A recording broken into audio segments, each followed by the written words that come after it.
So hello guys, start करते हैं। आज का टॉपिक है हमारा 50 मोस्ट इंपॉर्टेंट क्वेश्चंस बायोलॉजी। मैंने दो पार्ट में दिया है, 25 क्वेश्चन इस वाले पे एंड 25 क्वेश्चन नेक्स्ट वीडियो पे। सो इसमें जितने भी क्वेश्चंस हैं ये किसी ना किसी एग्ज़ाम में आए हुए हैं। तो एक क्वेश्चन के अंदर बहुत सारी इन्फॉर्मेशन मैं आपको दूंगी, तो आप थोड़ा उसको लिख लेना ताकि आपके बहुत सारे क्वेश्चन प्रिपेयर हो जाए। सो स्टार्ट करते हैं। So our first question is, what is the basis of classifying various plant tissues as meristematic tissue and permanent tissue. So दो तरीके के टिश्यू होते हैं, one is meristematic tissue and the another one is permanent tissue. So जो meristematic tissue होते हैं उनके पास dividing capacity होती है एंड परमानेंट टिश्यू एक पर्टिकुलर फंक्शन को परफॉर्म करते हैं, सो उनके पास डिवाइडिंग कैपेसिटी नहीं होती है। एक्चुअली जो ये मेरिस्टेमेटिक टिश्यू है यही बाद में जाके परमानेंट टिश्यू बन जाते हैं और ये लोग किसी पर्टिकुलर फंक्शन को परफॉर्म करते हैं। सो इसका आंसर है dividing capacity. Okay, the number of hydrogen bond between guanine and cytosine in DNA is, जो बायो वाले स्टूडेंट है उनको तो ये आता होगा, लेकिन जो किसी और एग्जाम की प्रिपरेशन कर रहे हो मैथ्स वाले उनको इसका कोई नॉलेज नहीं होगा। तो इसका बेसिकली आंसर है आपका 3 बॉन्ड्स। ठीक है, अगर ये गुआनिन और साइटोसिन है तो इनके बीच में 3 बॉन्ड होते हैं। ठीक है, next question is, the part of brain which controls emotional reaction in our body is. इसका डायरेक्ट आंसर है हाइपोथैलेमस। कुछ इसमें लॉजिक नहीं, कुछ नहीं है, ये आपको direct kind of static question है, तो ये इंपॉर्टेंट है। काफ़ी काफ़ी क्वेश्चन पूछा, एग्जाम से पूछा भी गया है, सो इसको थोड़ा ध्यान रखना। DPT vaccine is administered to prevent disease like. तो एक्चुअली बच्चे बहुत कंफ्यूज होते हैं D and P and T में। कभी कभी अब डी से डिप्थेरिया है, डेंगू है, काफ़ी कंफ्यूजिंग है चीज़ें, तो इसको ढंग से पढ़ना। इसका आंसर आपका डिप्थेरिया, पर्ट्यूसिस एंड टिटनस। ठीक है, ये आपका आंसर है। So let's move next question. आपको जैसे कि अभी कोरोना चल रहा है तो वैक्सीन वगैरह की बातें काफ़ी चलेंगी, तो काफ़ी सारी चीज़ों की वैक्सीन होती है, आपको उसके बारे में तो नॉलेज होना चाहिए। जैसे पोलियो हो गया और भी चीज़ें जो हैं उनकी वैक्सीन वगैरह, आपको थोड़ा नॉलेज वैक्सीन के बारे में आप पता करना, गूगल से ढूंढना। सो नेक्स्ट चलते हैं। What is the normal blood volume in human adult. ठीक है, नॉर्मल ब्लड वॉल्यूम कितना होता है मिडल में, इसका ये तो स्टैटिक काइंड ऑफ क्वेश्चन है, 5 लीटर्स। ठीक है, ऐसे काफ़ी सारे क्वेश्चन है कि कितना वॉल्यूम है, कितना एक्सक्रीटा एक पर्सन पर डे के हिसाब से एक्सक्रीट करता है, कितना यूरिनेशन करता है, कितना फिल्टर करती है किडनी, कितना लीटर ऑफ वाटर, ये चीज़ें आपको थोड़ा पता, स्टैटिक चीज़ें पता होनी चाहिए। एंड आप खुद से सर्च करना। ठीक है, जब आप खुद से सर्च करते हैं तो वो चीज़ आपके उस टाइम माइंड पे आपको याद हो जाती है। ठीक है, सो बेटर कि आप कहीं पे ढूंढे जाके या किसी का वीडियो से देख लिया। ठीक है, जब आप खुद से ढूंढेंगे तो आपको वो चीज़ उसी टाइम याद हो जाएगी, आपको बार बार याद करने की जरूरत नहीं पड़ेगी, उसको ना रिवाइज करने की जरूरत पड़ेगी। ठीक है, pipe natural gas is used for, it is used for cooking. Okay, pipe gases जो पाइप के फॉर्म में लाइक आती हैं अपने गैस में जो कनेक्टेड होती हैं, पता होगा, so it is used for cooking. Okay, which endocrine gland is situated in the neck. Okay, so endocrine gland क्या होते हैं, जो आपके डक्टलेस ग्लैंड होते हैं। ठीक है, आपके डक्टलेस ग्लैंड होते हैं आपके एंडोक्राइन ग्लैंड। ओके, सो इसका आंसर है आपका थायराइड। ठीक है, ये क्या करते हैं, ये आपके हार्मोन सिक्रीट करते हैं। ठीक है, ये आपके हार्मोन्स को सिक्रीट करते हैं। सो इसका आंसर थायराइड है। जो आपको गोइटर वगैरह डिजीज़ होती है, सुना होगा, जिसमें कि आपका स्वेलअप हो जाता है, आपका जो थायराइड ग्लैंड है वो स्वेलअप हो जाता है, तो आयोडीन की कमी से। ठीक है, तो आपको ये चीज़ भी थोड़ी याद रखनी है। तो इसका आंसर क्या है, इसका आंसर है आपका थायराइड ग्लैंड। नेक्स्ट चलते हैं। विच insect is the carrier of Chagas disease. Okay, इसका आपका आंसर है किसिंग बग। ओके, ठीक है, तो आपको ये सारे पता, सैंड फ्लाई, हाउस फ्लाई, ये सारे भी किसी न किसी डिजीज से कैरियर है, आपको पता होना चाहिए फिर कि किसके हैं। ठीक है, तो ये भी थोड़ा इंपॉर्टेंट क्वेश्चन बनता है, इससे भी क्वेश्चन हमेशा किसी न किसी के आता ही आता है, 1 से 2 क्वेश्चन मान के चलिए आते हैं इस वाले टॉपिक से। The plant excrete gaseous waste through, इसका आंसर आपका क्या है, स्टोमेटा एंड लेंटिसिल्स। ओके, बहुत इंपॉर्टेंट क्वेश्चन है, काफ़ी एग्जाम में पूछा गया है।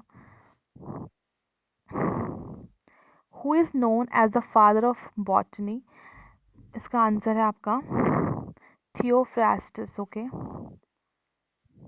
थियोफ्रास्टस। काफ़ी लोग एरिस्टोटल भी कर देते हैं, वो आंसर नहीं है, ठीक है। इज फादर ऑफ जूलॉजी, ठीक है, तो पता होना चाहिए आपको ये जूलॉजी के हैं। सो थियोफ्रास्टस हैं फादर ऑफ बॉटनी। आपको सारे फील्ड के फादर्स याद करने हैं, father of microbiology, father of zoology, father of computer, father of medicine, आपको सारी चीज़ें पता होनी चाहिए। ये कौन है, ये फादर ऑफ किसके हैं, मेडिसिन के फादर हैं, ठीक है, पता होना चाहिए आपको। Next question is the study of the microanatomy of cells, tissues and organs as seen through a microscope। इसका आंसर आपका है हिस्टोलॉजी, ठीक है। Histology is directly related to tissues, ठीक है। स्टडी ऑफ टिश्यूज को हम हिस्टोलॉजी भी कहते हैं, ठीक है। तो आपको ये इंपॉर्टेंट क्वेश्चन है काफ़ी ज़्यादा। If the productivity of soil is reduced due to factors like soil erosion and overuse, it is referred to, इसका आंसर है negative soil pollution, ओके। ये क्वेश्चन पूछे गए हैं बहुत सारे एग्जाम्स में, एसएससी सीजीएल के एग्जाम में, ठीक है। Flowering plant are classified under angiosperms, ठीक है। एंजियोस्पर्म्स कौन से हैं, फ्लावरिंग प्लांट है। जिम्नोस्पर्म नॉन फ्लावरिंग प्लांट, आपको पता होना चाहिए, ठीक है। क्वेश्चन ये भी आ सकता है कि non flowering plants are classified under, तो आपका आंसर क्या होगा, जिम्नोस्पर्म्स होगा। The common name of sodium tetraborate decahydrate is, इसका आंसर है आपका बोरैक्स, ठीक है। बोरैक्स का फॉर्मूला इन सब का ही एक्चुअली आप फॉर्मूला देखना जाके, ठीक है। अभी आप जब नोट्स बना रहे होंगे, एप्सम का फॉर्मूला, जिप्सम का फॉर्मूला, बोरैक्स का फॉर्मूला, गलीना का फॉर्मूला, इन सबको आपको लिखना है, ठीक है, इस क्वेश्चन के बगल पे एक बॉक्स बना के। Ficus ben benghalensis is the scientific name of, इतने अजीब अजीब से नाम है, is the scientific name of, इसका आपका आंसर जो है वो है आपका बैनियन ट्री, ठीक है।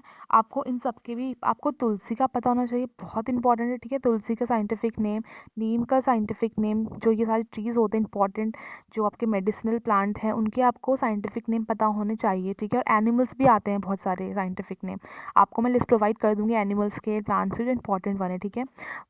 इन सब से एक ही क्वेश्चन आते हैं भले ही, लेकिन मेहनत करनी पड़ेगी आपको, ठीक है। आपको 20 नाम पढ़ने पड़ेंगे तब जाके एक नाम आएगा, ठीक है। Which microbe causes the disease name measles, okay. इसका आपका आंसर है वायरस, ठीक है। तो ये भी, अब ये जो क्वेश्चन आया है किस टॉपिक से आया है, डिजीज कॉजिंग माइक्रो ऑर्गेनिजम्स, ठीक है, कि कौन से डिजीजेस बैक्टीरिया से होती हैं, डिप्टेरिया हो गया जैसे, ठीक है, कौन सी प्रोटोजोआ से होती है, कौन सी फंगल डिजीज है, कौन सी वायरस से होती है। तो आपको इसका भी एक लिस्ट आना चाहिए, ठीक है। Virus causing diseases, bacterial causing, ये सारी आपको एक लिस्ट आपके पास होनी चाहिए, कि इससे भी क्वेश्चन एक पक्का आता ही आता है, किसी भी एग्जाम को आप देख लीजिए। Who is the father of western medicine, okay. जब भी मेडिसिन का नाम आएगा तो हिपोक्रेट्स का नाम हमेशा आता है, ठीक है। तो ये बहुत इंपॉर्टेंट क्वेश्चन है, ये पढ़ लेना, ठीक है। विलियम हार्वे भी शायद ब्लड सर्कुलेशन के हैं, ये I am not sure, but जितना मुझे लग रहा है कि ब्लड सर्कुलेशन के हैं, father of blood circulation William Harvey, ठीक है। रॉबर्ट हुक आपको पता होगा, सेल से रिलेटेड है, ठीक है। आपको ऐसे ऑप्शन से भी जानना है कि ये जो ऑप्शंस दिए कौन है, इनका नाम ऑप्शंस में क्यों गिवन है, क्योंकि इन्होंने कुछ किया होगा इंपॉर्टेंट, इसीलिए इनका नाम ऑप्शन में गिवन है। किसी का नाम भी उठा के नहीं दे रहे हैं वो लोग, ठीक है, या इनसे रिलेटेड फील्ड में होंगे, तो आपको ऑप्शंस के बारे में जानना भी बहुत ज़रूरी है। आप कभी भी कोई भी क्वेश्चन लेते हैं अगर आप अपने in case, right. Chicken pox is caused by, ठीक है, इज कॉज्ड बाय हूँ, is cause by variola virus, ठीक है। सो ये एक वायरस से हो रहा है पहली बार, ठीक है। तो आपको सही से पता होना चाहिए कौन सी डिजीज वही वाली वायरस वाली है, बैक्टीरियल है, मैंने आपको पहले बताया था, तो ये इंपॉर्टेंट है। The tissue in man where no cell division occurs after birth is, ठीक है, दैट इज नर्व्स, ठीक है, नर्व्स। कनेक्टिव टिश्यू जर्मिनल में भी होता है, बस नर्व्स टिश्यू में नहीं होता है। The terminal part of the carpel in a flower which may be sticky is called, ठीक है। कार्पेल क्या होता है, कार्पेल होता है आपका फीमेल में, किस में होता है आपका, फीमेल में कार्पेल होता है, ठीक है। It's a kind of, carpel को ओवरी भी कहते हैं, ठीक है। सो कह रहे टर्मिनल पार्ट, टर्मिनल मतलब टी से क्या, टर्मिनल टी से टॉप पार्ट, उसका टॉप पार्ट है, ठीक है, वो स्टिकी भी होता है, उससे क्या बोलते हैं स्टिग्मा, ठीक है। यहीं पे आपके जो पॉलन ग्रेन से आके गिरते हैं, ये स्टिकी पार्ट है, स्टिकी पार्ट इसीलिए ताकि पॉलन ग्रेन वहाँ पे आके गिर सके, चिपक सके, यहाँ वहाँ ना उड़ जाए, ठीक है। तो उसका आंसर क्या है, स्टिग्मा इसका आंसर है। Annona squamosa is the scientific name of, मैंने वो कहा था ना, important animals, important plants, important fruits, important vegetables, जो भी चीज़ें हैं, इसका आंसर वो कस्टर्ड एप्पल है, ठीक है। ये क्वेश्चन आप इनका भी याद, ड्रम स्टिक का याद करना आप, ठीक है, पपाया, इन सबको आपको याद करना है। Which is the second largest gland of human body, ठीक है। क्वेश्चन आता है कि भाई सेकंड पूछे तो फर्स्ट कौन सा होगा। सेकंड वाला मैं बताती हूँ, सेकंड आपका पैनक्रियाज है एंड फर्स्ट आपका लीवर है, ठीक, ग्लैंड पूछा है, ठीक है। अगर आएगा फर्स्ट, अगर आपका क्वेश्चन आता है ना, बच्चों को बहुत ही कंफ्यूजन रहता है क्वेश्चन, अगर आपका आता है the largest organ of human body, क्या बोल रहे हैं, ऑर्गन, तो आप क्या बोलेंगे, आपका आंसर लीवर नहीं होगा, आपका आंसर होगा स्किन, ठीक है। स्किन सबसे लार्जेस्ट ऑर्गन है हमारे बॉडी का। ग्लैंड की बात करेंगे तो पैनक्रियास, काफ़ी बच्चे इसमें कंफ्यूज रहते हैं, gland is equals to pancreas, sorry liver, largest, first largest की बात कर रही हूँ। और अगर आपका ऑर्गन आता है that would be your skin, okay. How many chromosomes does a human cell contain, ठीक है। तो मैं आपको एक बताना चाहती हूँ, हम ह्यूमन बॉडी में 23 पेयर होते हैं, क्या होते हैं, पेयर होते हैं, ठीक है, जोड़ी, मतलब 22 इधर और 22 इधर, 23 सॉरी, कितना हो गया, आपका आंसर हो गया 46, तो आपके 46 क्रोमोसोम्स होते हैं। अगर आएगा कि हाउ मेनी पेयर्स आएगा तो आप 23 लिखेंगे उस टाइम पे, ठीक है। चाहे ऑप्शन में 46 भी क्यों ना, आपको आंसर 23 लिखेंगे, पेयर्स पूछ रहे हैं, आपको देखना है कि क्रोमोसोम पूछ रहे हैं, पेयर्स पूछ रहे हैं, ये छोटी छोटी चीज़ों की वजह से ना बहुत बड़ी मिस्टेक्स हो जाती हैं, ठीक है। 24th question is gases trap heat in the atmosphere which makes the earth warmer causing global warming is, ठीक है, सबको बहुत easy question, that is green house, ठीक है। जहाँ पे भी बस गैस का और ट्रैप, जहाँ पे तीन वर्ड्स आ जाते हैं ना, गैस, ट्रैप एंड हीट, उसका आंसर तो भाई ग्रीन हाउस ही होगा, ठीक है। The disease caused by the deficiency of protein in children is called, इसका आंसर मैं नहीं बताऊंगी, इसका आंसर आपको खुद ढूंढ के लिखना है, ठीक है, ताकि इसके चक्कर में आप कुछ और चीज़ें ही पढ़ लीजिए। सो ये आपका फर्स्ट पार्ट था 25 क्वेश्चंस का, और 25 क्वेश्चन का मैं आपको नेक्स्ट में प्रोवाइड करूंगी, बहुत इंपॉर्टेंट क्वेश्चन है। आप सिर्फ ये क्वेश्चन मत देखिए, इनसे जो चीज़ें रिलेटेड हैं उससे भी वो भी चीज़ देखिए, ठीक है। फिर आपको अगर सर्च करना है कि बेरी बेरी किसकी कमी से होता है, ठीक है, रिकेट्स की कमी से होता है, ये क्या है और ये क्या है, सबको सबको अगर पता, आपको ऑप्शंस के बारे में भी पता होना चाहिए, ऐसे ही एग्ज़ाम क्लियर होता है, ठीक है। ऑप्शन ऐसे ही नहीं दिए, उन्हें कुछ लॉजिक होगा, ठीक है। बेरी बेरी रिकेट्स तो आपके विटामिन डी से होता है, ठीक है। तो ये सारी चीज़ें करना बहुत ही ज़्यादा इंपॉर्टेंट है आपके लिए। सो थैंक यू गाइज, और मैं आपको नेक्स्ट वीडियो प्रोवाइड